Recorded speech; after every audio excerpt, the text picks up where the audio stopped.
The afternoon sun shimmered across the lake, scattering gold light that warmed the walls of my small cabin. At least, it was supposed to be a calm afternoon. I was tightening the final bracket on my new solar panel setup when the sharp screech of tires tore through the quiet. A car door slammed so violently it startled the ducks off the dock, wings flapping as they scattered. Then came her voice, sharp, commanding, and loud enough to echo over the water. "What is this?" I turned slowly, wrench still in hand, and there she was, Karen, the HOA president, striding toward me like she was leading a raid. Her manicured finger jabbed toward my roof as her eyes narrowed into slits. Dressed in her usual power uniform, a cream blazer, dark skirt, and a sun visor she probably thought looked chic but only made her glare more dramatic as she was already fuming. "You can't just put those things up without approval," she snapped, nearly trembling with outrage. "Solar panels are against the community's aesthetic code." I set the wrench down calmly. "Karen,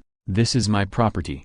The panels are for my own use, and nothing in the bylaws says I am calling the police." She cut me off, brandishing her phone like a weapon. "You'll regret this." At first, I thought she was bluffing, but 10 minutes later, a sheriff's cruiser rolled into my driveway. The deputy stepped out, adjusting his sunglasses as Karen rushed to meet him like a parishioner greeting her savior. "Officer, thank goodness you're here," she began, her voice dripping with exaggerated righteousness. "This man is violating HOA rules and destroying our property values. You need to make him take down those panels immediately." The officer glanced from me to the panels and back to her. "Ma'am, are you saying he's breaking a law?" "Yes, the HOA rules." "That's not the same as the law," he replied evenly. "If the installation follows building codes and zoning regulations, there's nothing we can do." Karen froze, her mouth falling open. "You mean a broken bar you won't?" "You can't." Her voice cracked as the confidence drained out of her. Her eyes darted between us, filling with frustration before tears finally spilled down her cheeks. Before I could react, the officer turned to me and said something that made my jaw tighten and made Karen's tears flow harder. 3 weeks earlier, before solar panels were even a thought, life at my lakeside cabin had been peaceful. That was why I moved here in the first place, to escape the endless noise of the city. My plan was simple: fish in the mornings, repair the cabin during the day, and spend evenings soaking in the quiet. What I hadn't considered was the HOA. At first, I assumed it wouldn't matter. My place sat at the far end of the shore, but Karen seemed to treat my arrival as a personal challenge. The first time she showed up, she called it a welcome visit, though most of the conversation was spent pointing out flaws on my property. The second time, she arrived with a printed copy of the HOA guidelines, a red pen in hand, circling things she insisted I was violating. I tried to be cordial. I even trimmed back the hedge she complained about, but my politeness only encouraged her. Then, last month,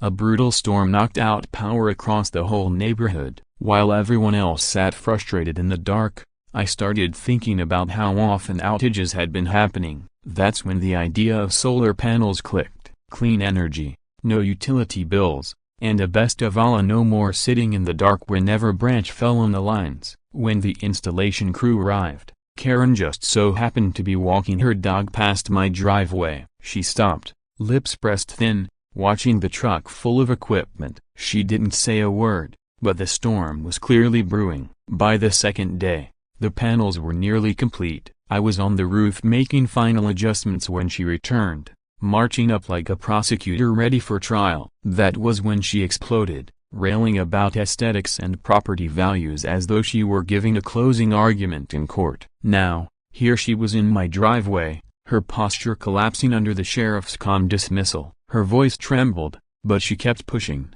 "Boot a broken bar, it ruins the look of the whole neighborhood." "Not my jurisdiction," Deputy Harris said flatly, his hand resting on his duty belt. "If you have a complaint, you'll need to take it up with your HOA board." That line was like gasoline on the fire already burning in her mind. After all, she was the board. In Karen's mind, she practically was the board. She treated the HOA like it was her personal kingdom. But the truth was, there were 4 other members sitting at that table, and from what little I gathered, they didn't always see things her way. She knew it, too. Her shoulders stiffened as the deputy's words sank in, and with a huff about not letting this go, She spun on her heel and stomped back to her car. Gravel popped beneath her tires as she sped away. I glanced at Deputy Harris. Well, that was entertaining. He gave the faintest smirk. She's tenacious. My advice? Keep your paperwork in order. If she tries pushing a complaint through the county, you'll want every permit ready to show. I tapped the thick folder resting on the porch railing. Already done. Took me weeks to line up the signatures before a single ladder touched the roof. Smart man, he said, tipping his hat like a true small-town lawman before heading back to his cruiser. The engine rumbled away, leaving me standing in the sudden calm of the driveway. For a moment, it felt like peace again, but deep down, I knew Karen wasn't the type to retreat permanently. She was the kind who regrouped, recalculated, and came back swinging. And sure enough, 3 days later, I was proven right. It was early morning. I was on the porch, coffee in hand, watching mist roll across the lake when a minivan crept slowly down the road. Karen sat behind the wheel, but she wasn't alone. 2 women, both in their 50s and wearing the unmistakable committee meeting expression, rode with her. They pulled to a stop at the end of my driveway without stepping out. Karen rolled down her window with theatrical slowness,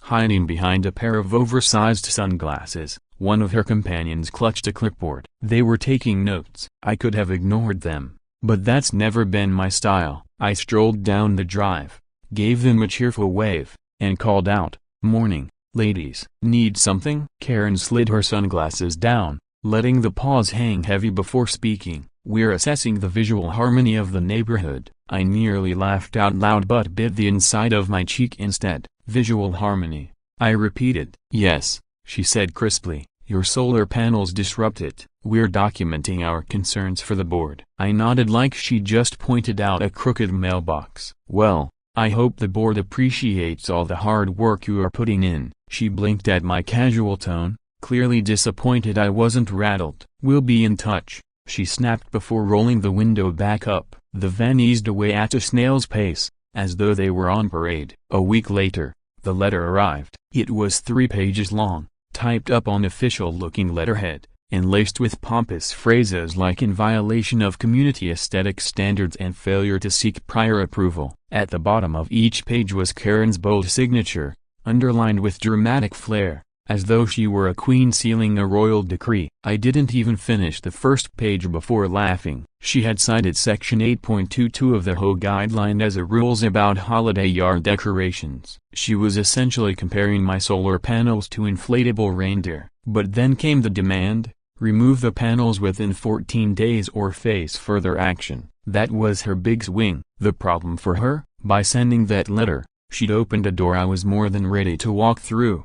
Before moving in, I had done my homework. I knew our state had what's called a solar rights law. HOAs weren't allowed to ban solar panels outright. They could request adjustments to placement or appearance, sure, but they couldn't forbid them. So, I drafted a firm but polite response, citing the law by name and attaching copies of every permit. I even sent it certified mail, just so it couldn't conveniently go missing. That weekend, I spotted her at the community dock, rallying a small group of neighbors with animated gestures toward my cabin. When I approached, the conversation fell silent. "Hey, Jack," said Tom, a tall guy I'd fished with once. He scratched the back of his neck awkwardly. "We were just, you at Broken Bar talking about your panels." "Yeah?" I asked lightly. Karen crossed her arms, her eyes drilling into me. "Some of us care about how this neighborhood looks. We don't want property values plummeting because one person turned their cabin into an industrial eyesore." Tom looked between us and shrugged. "I think they look fine, and if they keep the lights on during outages, that's a win." A couple of heads nodded. One woman even spoke up. "Honestly, I've been considering getting some myself." Karen's jaw clenched. She muttered something bitter under her breath and stormed off, leaving an awkward silence in her wake. That's when it hit me. She didn't just want to control what I did. She wanted to use me as an example. If she failed, her influence over the entire neighborhood would weaken. 2 nights later, my phone buzzed with a message from an unknown number. "You're going to regret this." No name, no context. But I didn't need either. I set the phone down, staring out at the moonlit lake. Somewhere out there, Karen was plotting her next move. and I had a sinking feeling it was going to be far bigger than a nasty letter. The morning after that ominous text, I woke to the sound of voices outside, sharp, official-sounding voices that had no place on a quiet lakeshore morning. I pulled on jeans and a flannel, stepped onto the porch, and stopped cold. A bright orange paper had been taped squarely to my front door. Stop work order. A man in a yellow vest stood in the driveway, clipboard in hand. My contractor's truck idled nearby, the two workers inside looking both irritated and confused. And then there was Karina stationed proudly near my mailbox, arms crossed, visor tilted low, lips pressed tight to hide what was clearly a victorious smirk. "What's this?" I asked, pointing to the paper. The man cleared his throat. "Community compliance. By order of the Lakeshore HOA, all work on non-approved exterior alterations must stop immediately pending review." I turned on Karen. "You issued a stop work order on my house?" "It's not just me," she replied smugly, chin lifted. "It's the board. We have standards, Jack. You can't just slap junk on your roof and ruin our sightlines. This is a neighborhood, not a science fair." The contractor's foreman, Wasa, a burly guy with forearms like oak beams, stepped out of the truck. "Sir," he said carefully, "we can't keep working if there's an official stop work order. Our insurance won't allow it." I studied the paper more closely. Two things jumped out: no mention of county codes, and the so-called authority was listed as Lakeshore HOA Compliance Division. At the bottom, it demanded a $250 inspection fee to resume the project. "This isn't from the county," I said, narrowing my eyes at the man in the vest. "You're not a county inspector, are you?" He shifted uncomfortably. "No, sir, the HOA hired me." "Compliance officer." He pointed to a badge clipped to his vest that looked like it had been printed off a home computer. "I'm authorized to. You're authorized to do absolutely nothing," came a calm voice from the road. We all turned. A sheriff's cruiser pulled in. Deputy Harris again. He parked behind the contractor's truck and walked toward us with that steady, deliberate pace that said he'd seen more than his share of nonsense. "Morning," he said. "We got a disturbance call." Karen's face lit up. "Deputy? Thank goodness. We're enforcing a stop work order. He can't continue. The board will fine me." Harris held up the orange paper, peeled it off my door, and handed it to me. "Ma'am, this isn't a government order. HOAs can't issue legal stop work notices on private property. Only county building inspectors can do that. This has no legal force." Karen's mouth snapped open, then closed again. "Boot to broken bar, but we have compliance authority. You can enforce your bylaws through your own procedures," Harris said evenly. "That may include fines, but it does not include impersonating a government inspector, and it certainly doesn't include interfering with permitted work." He turned to Wes. "You've got permits, right?" "Yes, sir," Wes said, pointing to a pouch on his dashboard. The county permit sat inside, signed and laminated. "Everything's stamped. Setbacks, roof load, electrical plan. We're good." Harris gave a single nod, then faced the man in the vest. "Sir, I'm going to ask you to leave. You are not a county inspector, and if you pose as one again, we'll have a very different conversation." The man swallowed hard, gave a helpless glance at Karen, and retreated to his pickup. Karen's eyes burned. "This is outrageous. If he puts those panels up, everyone will want them. There'll be wires everywhere. It'll look horrible." Harris didn't raise his voice. "Ma'am, I'll remind you again, a 911 is for emergencies. Repeated calls about private disputes could be considered misuse. If you have a civil complaint, you take it through civil channels. Understood?" Karen glared at him in silence for a long moment before spinning on her heel and storming down the gravel road, already muttering into her phone. Harris waited until she was out of earshot, then looked at me. "You holding up?" I let out a breath I hadn't realized I was holding. "I'm fine, thanks for stepping in." He nodded toward the crumpled orange paper in my hand. "Hang on to that. Could come in handy." "Back in business," Wes announced, clapping his hands once. He called to his crew. "All right, fellas, let's move." "Fast." I stepped aside with a grin. The faster the better. By lunchtime, the last frame was secured, the system humming softly. A gentle electronic purr filled the air, the sound of sunlight being turned into power. My cabin's very own heartbeat. I plugged in a lamp and grinned as it flickered on. Wes pulled up the monitoring app on my phone. "Here's where you'll see your production," he explained, tapping the graph. The crew finished wiring up the system and assured me they could set alerts for any unusual output. "If anything drops, just give us a call," Wes said. "Appreciate it," I told him. "Lunch is on me." He waved me off, but his guys didn't. So I fired up the grill on the back deck, flipped burgers, and passed around sodas. We sat together looking out over the lake, the afternoon humming with quiet normalcy. Ducks drifted past the dock. A pontoon chugged lazily in the distance. The breeze carried pine and charcoal smoke, the unmistakable scent of summer. After a while, Wes tilted his head toward the roof. "Looks sharp, low profile, clean lines." Honestly, I've seen chimneys that are uglier. That broke the tension, and we laughed. It felt good to laugh. By nightfall, the trucks were gone, the yard was empty, and I stood alone beneath the trees. The panels caught the fading light silently. No smoke, no hume, just the promise of power stored for the evening. A quiet pride settled into me. I only wished it had lasted.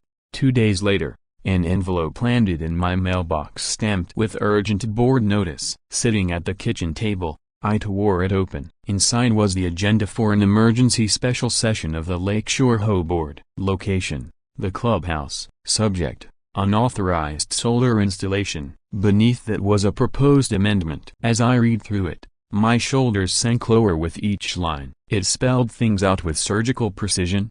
No member may install solar panels visible from the street or lake. Panels, if permitted, must be placed in rear yards, hidden behind approved fencing, and color-matched roof shingles. All installations require prior approval by the Architectural Committee. Violations will incur $500 per day fines until corrected. 2 problems jumped off the page. First, my cabin sits on a slope. Every angle of it is visible from the water. Second, my backyard is nothing but shaded rock and trees. There was no sunlight back there. This wasn't about aesthetics. This was a velvet-trapped hammer. I called Tom. He answered on the second ring. "Jack," he said. "You get your invitation to the hanging?" "Sure did." "You going?" "Yeah, wouldn't miss it," he said. "And I'm bringing backup." That gave me a flicker of hope. I pulled out the state's solar rights statute, highlighted the sections that prohibited HOAs from placing unreasonable restrictions that drove up cost or slashed efficiency, and slid the stack into a folder along with my permits. I wasn't looking for a showdown, I just wanted facts to speak for themselves. The clubhouse sat at the top of the hill, brown siding and a tin roof, a porch swing that creaked in the breeze. By the time I arrived, the parking lot was jammed. Groups of neighbors stood talking in clusters. Some nodded as I walked by. Others avoided my eyes. Gossip travels fast. Inside, the board sat at a long table like judges on a bench. At the center, naturally, was Karen. To her right, Mark Reynolds, the vice president, a retired firefighter with gentle eyes. Next to him, Linda Park, the treasurer, practical and sharp but fair-minded. On the other side sat Sarah Dwyer, the secretary, her pen poised nervously above the minutes sheet, and Bill Harper, member at large, a man who liked the sound of his own voice more than anything else. Karen lifted a little wooden gavel and smacked it against the table. Of course she had a gavel. "This meeting will come to order," she declared, her glare locking on me like I was late to detention. "The first and only agenda item, the unauthorized solar installation at 14 Maple Shore." "It's permitted," I said evenly. "You'll have your turn," she snapped. "This board will first consider the amendment clarifying our standards." Mark cleared his throat. "Clarify as a broken bar or changes?" "It clarifies," Karen shot back. "We've always valued a consistent aesthetic." Linda studied the paper in front of her. "I'm concerned about the phrase visible from the lake." "Nearly every home here is visible from the lake." "Then nearly every home will comply," Karen said briskly. "Or they can apply for screened options." A ripple of murmurs passed through the audience. From the back, Tom raised his hand. "As a homeowner, may I comment?" Karen hesitated, then relented. 2 minutes. Tom stood tall. "I fish with Jack. I've seen his panels. They're neat, low profile. If anything, they'd help us when storms knock out power. Last month, half the neighborhood lost food from spoiled fridges. If more of us had panels, we'd be better prepared." A woman in the front row raised her hand. "Mia Collins, Birch Lane, she said. I'm a nurse. I use a nebulizer and a small oxygen concentrator when my asthma flares. I've been thinking of adding panels for that reason. If we ban them, you're telling me my health matters less than keeping rooftops uniform. She glanced at Karen, almost apologetic. Karen's jaw tightened. No one is banning anything. We're just requiring standards. That was my cue. With respect, I said, stepping forward. The language effectively bans them by making it impossible to install. Our state law is clear. HOAs can't impose restrictions that unreasonably drive up cost or cut efficiency. Forcing panels to hide behind fences or trees does both. I began handing out copies of the statute. I slid copies of the statute across the board table. Linda leaned in with genuine interest.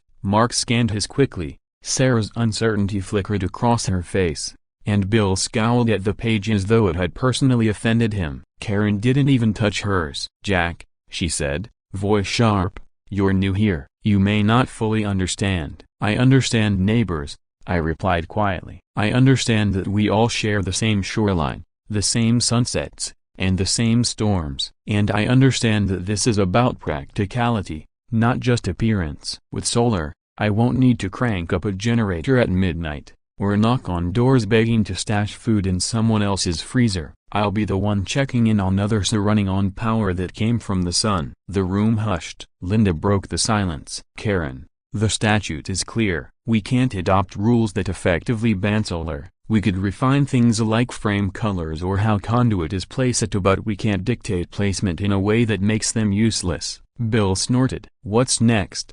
Windmills on docks? Neon yard lights? Bill, Mark said calmly, let's stick to the issue at hand. Karen's face tightened. We'll vote, she said curtly. All in favor of the bylaw, as written? She shot her hand up. Bill followed. Sarah wavered, looking from Karen to Linda to the crowd, then slowly lowered her hand. Mark kept his at his side. Everyone's eyes landed on Linda. She folded the statute with care and said, Number, we need standards that align with state law. The whole room seemed to breathe out at once. Karen's gavel struck the table. Motion fails, she snapped, bitterness dripping from every syllable. Meeting adjourned. But the story didn't end there. People broke into small clusters, some approaching me with questions. Mia asked about affordability. Tom cracked jokes about running his ancient coffee pot off my roof. Even Mark drifted over and said quietly, for what it's worth, you handled yourself well. Thank you, I answered. I'm not trying to cause trouble. I know, he said. Not everyone sees it that way. Across the room, Karen's stare cut through the crowd, hard and cold. Her eyes carried a promise. This isn't over. Later that night, driving home, my headlights sliced tunnels through the dark trees. The unease in my chest deepened when my tires rolled over a crunch that shouldn't have been there. I braked, killed the engine, and climbed out. Glass. I ran around to the cabin and swung my phone's flashlight upward. My stomach dropped. A spiderweb of cracks glittered across one panel. Another bore a crater from an impact the size of a fist. Tempered glass had kept it in place, but the damage was plain. Rocks at 2 of them lay in the yard, chipped and dusted with shards. Someone had thrown them at my roof. The night around me was unchanged. Crickets, the gentle wash of the lake, a barking dog in the distance. But beneath it all, something new, a faint hiss from the fractured panels as they cooled. Anger surged, sharp and hot. Then came the weight of disappointment. And,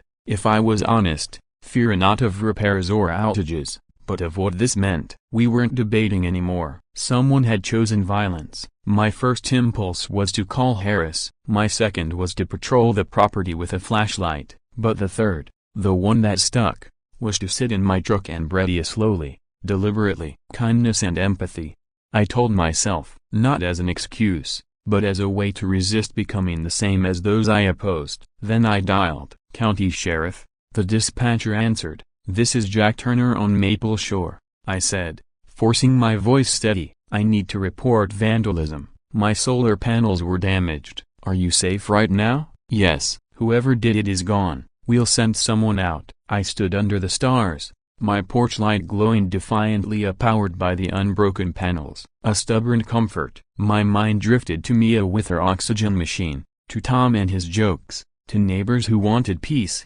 not warfare. A car rolled slowly past, taillights glowing in the trees, watching, then gone. I didn't need to see the driver, I knew the message. Moments later, Deputy Harris pulled into my drive. His beam swept the roof. "You see?" I asked. "I see it," he said, picking up one of the rocks with gloved hands. "Any cameras?" I gave a faint smile. "Solar first. Cameras were next on the list. We'll check road footage, talk to neighbors. I'll document this." He took photos, called things into his radio, walked the perimeter with me. He didn't say what we both knew out loud, or he didn't have to. Finally, he looked at me. "We'll file the report. It might be hard to prove, but this is on record now. If it happens again, it builds a case." "Understood," I said. "Call your installer.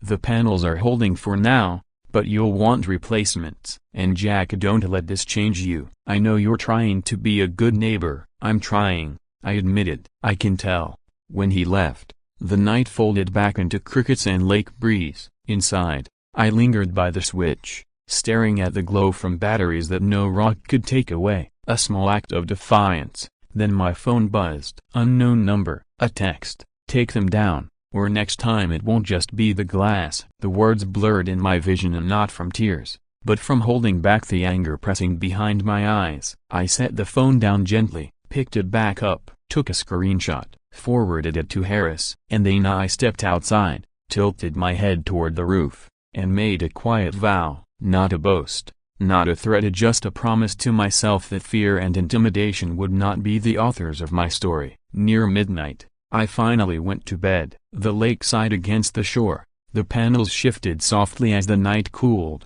and somewhere across the water a screen door creaked shut. I closed my eyes and tried to imagine morning light spreading across glass that hadn't been broken. That hopeful picture carried me into sleep. But the morning had its own surprise waiting. At first light, I stepped out to take clearer photos of the damage for the insurance claim. That's when I saw it. A sheet of paper pinned to my maple tree with a thumbtack. The message screamed in bold block letters, "Notice of daily fines, $500 per day, effective immediately, until removal of unauthorized panels. Failure to pay will result in a lien on your property." Below, in smaller print, was the signature, "Karen Mitchell, President, Lakeshore HOA." The breeze tugged at the edge of the paper, slapping it against the bark like a flag of control. The attack wasn't just rocks anymore, it was fines, legal threats, and paperwork. A system trying to strangle me into submission, banking on the chance I didn't know my rights. I pulled the notice down,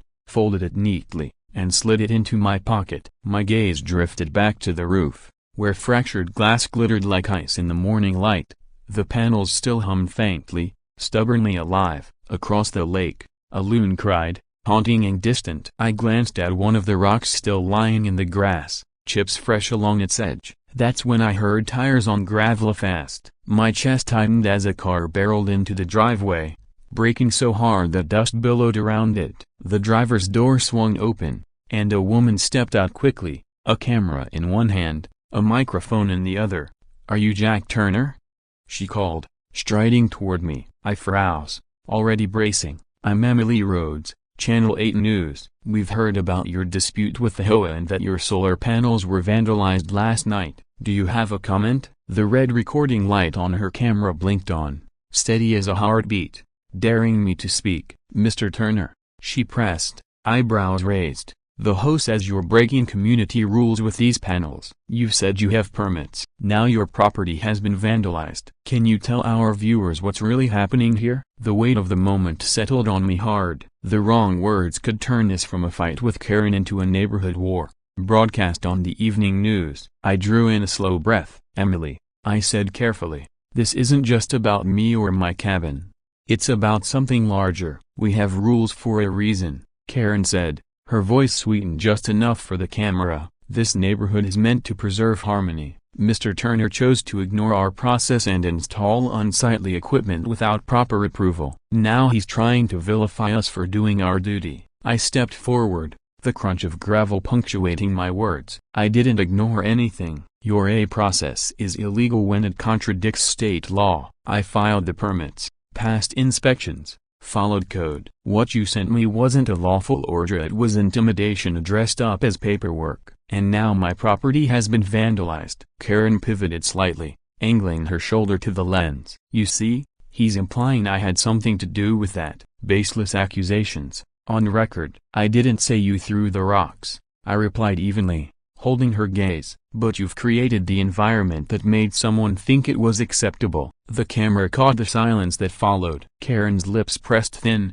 my jaw set, the sun glinting off shards of broken glass overhead. Emily broke the tension. "Miss Michela, do you believe vandalism is an appropriate response to HOA disputes?" Karen hesitated. "Barely." But it was enough. "Of course not," she said, her tone sharper now. "We'll resolve this through proper channels. But when you buy in, you agree to abide by rules. If those rules don't suit you," her eyes flicked to me, "then perhaps this isn't the right community." That landed like a slap. Emily turned back to me. "Mr. Turner, your response?" I faced the lens square. "I came here for peace, for neighbors who look out for each other. I'm not leaving because someone thinks they can bully me into silence or into darkness. This isn't about my panels. It's about whether we choose cooperation or control." "I choose cooperation." Emily gave one crisp nod. "Thank you. We'll have this story on the 6 o'clock broadcast." As the crew packed up, Karen leaned close enough that only I could hear. Her voice was a blade under velvet. "You think this is about glass and wires? Number.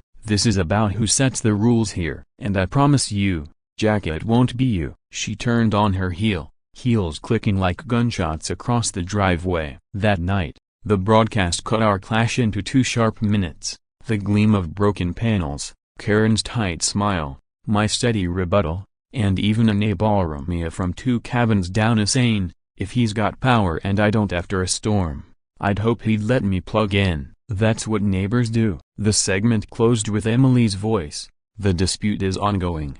But one thing is clear, the fight over solar power is casting new light on more than rooftops at Lakeshore." My phone lit up for hours of calls, texts, emails from strangers. Some offered advice. Some told horror stories of their own HOAs. A few even offered to help pay for replacement panels. But the last message wasn't from a stranger. It was Karen, a voicemail, her voice smooth as ice. "You made me look weak, Jack. That was a mistake. See you at the next board meeting." 2 days later, I understood exactly what she meant. I woke to the grind of engines, not only several. Stepping outside, I found 3 pickup trucks and a landscaping crew unloading post-hole diggers, lumber, and rolls of heavy fencing. Karen stood among them like a field marshal, visor gleaming in the morning sun. "What's this?" I called. She didn't even look at me. "A privacy fence, for the good of the community." I walked closer, chest tightening. "On whose property?" Her smirk cut me like a razor. "Land, perfectly within our rights. The fence will block the view of your panels from the road." Problem solved. But I could see the line they'd staked it. It sliced just enough across the edge of the common strip to count as there's a broken bar, and just enough to block my view of the lake from my living room. "You're doing this to spite me," I said quietly. Her smile widened. "I'm doing this to maintain harmony. The fact that it bothers you is a broken bar unfortunate." The crew kept digging. Each thunk of metal into soil sounded like a countdown. She'd found a new weapon, a way to wound me without touching the panels at all. And as the first posts went into the ground, I realized, this wasn't about energy anymore. It was about erasing me. Karen's expression sharpened into a practiced smile. "We have rules for a reason," she told the camera. "Our community thrives on order and consistency." Mr. Turner ignored our approval process and chose to install those panels where everyone can see them. They disrupt the visual balance of the neighborhood. "This isn't about energy, it's about respecting the standards everyone agreed to when they moved here." I stepped forward, not letting her words sit unanswered. "That's not true, Karen. I followed every law, secured all the permits, and passed inspections. Your so-called approval process doesn't override state law. What you sent me, a stop work order and threats of finesse, has no legal basis. Now my property's been vandalized, and instead of helping, you're here defending rules that were written to block progress." She whipped back toward the reporter. "And now he's accusing me of crimes, on camera." I held my ground, speaking calmly. "I never said you did it, but let's be honest, the hostile environment you've created makes people feel like it's open season on my home. That's on you." For a moment, everything felt charged. The air, the stairs, the sound of Emily's camera humming as it captured each 10-second. Karen's jaw was tight, her eyes flashing with fury. Emily broke the silence, turning squarely to her. "Ma'am, do you believe vandalism is an appropriate way to settle HOA disputes?" Karen hesitated just long enough for the pause to sting. Finally, she forced out, "Of course not, that's unacceptable. But rules exist for a reason. If someone doesn't like them, maybe this isn't the right community for them." Her words hit like a slap. Emily pivoted toward me. "Your response?" I looked directly into the lens. "I came here for peace, not conflict. I won't be driven out for choosing clean energy. This isn't about me versus the HOA. It's about whether we value neighbors helping neighbors, or neighbors controlling each other. I know which side I'm on." Emily gave a small nod, signaling the interview was over. She packed up, while Karen leaned closer to me, her voice sharp and venomous. "You don't get it, Jack. This isn't about panels. It's about power and who holds it in this neighborhood. And it won't be you." With that, she spun away, her visor catching the sun like a warning flare.